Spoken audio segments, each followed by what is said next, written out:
Let's get one thing straight. World War II wasn't just one single event. Nope.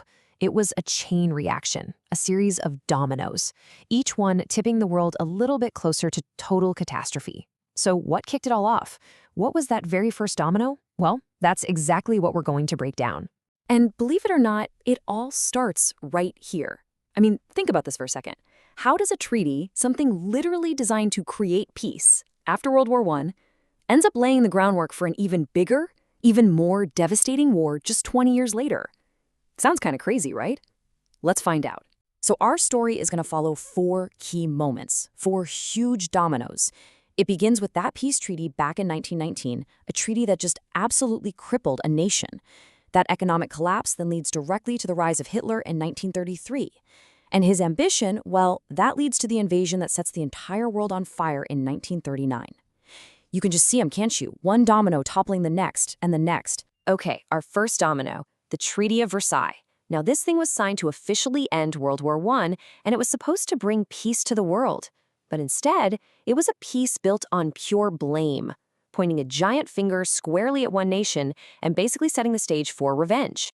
And right at the very heart of this treaty was Article 231, what became known as the infamous War Guilt Clause.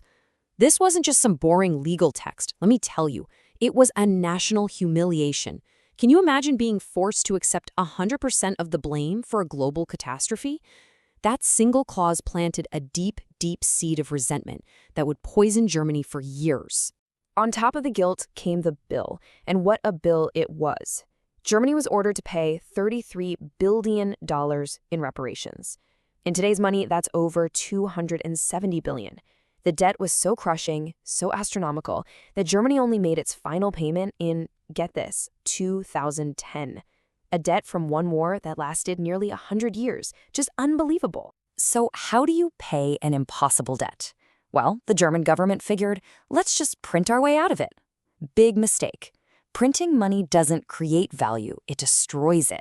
The German currency went into an absolute death spiral, plunging the entire country into what we call hyperinflation.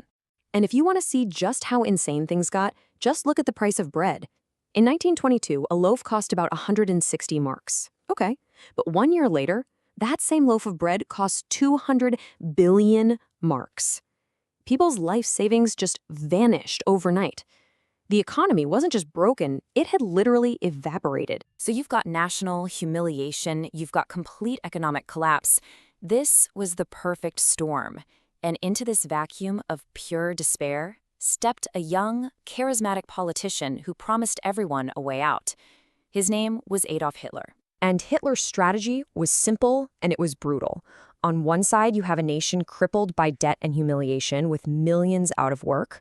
On the other side, he offered them easy targets. He told Germans, hey, none of this is your fault. He gave them scapegoats to blame, and he made a powerful promise to tear up that hated treaty and restore German pride and power.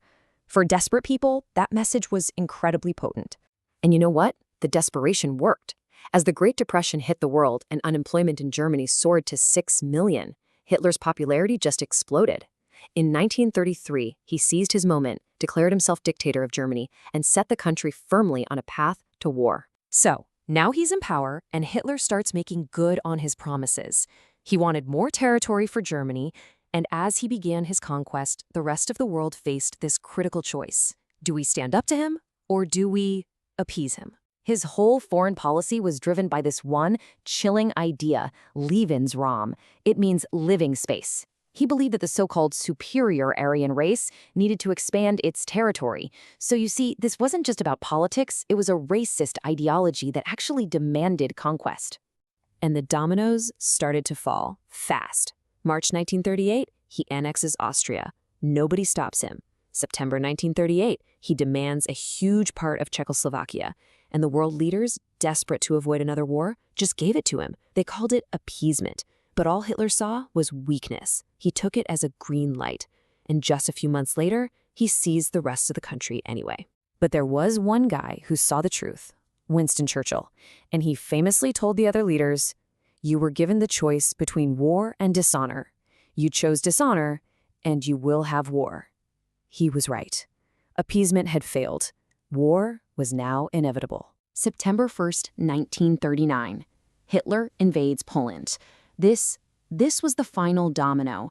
Britain and France had no choice but to declare war. But they were about to face a kind of warfare that no one in the world had ever seen before. It was called Blitzkrieg, lightning war.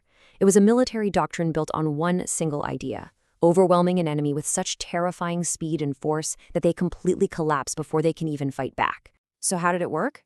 It was a brutal three-step punch.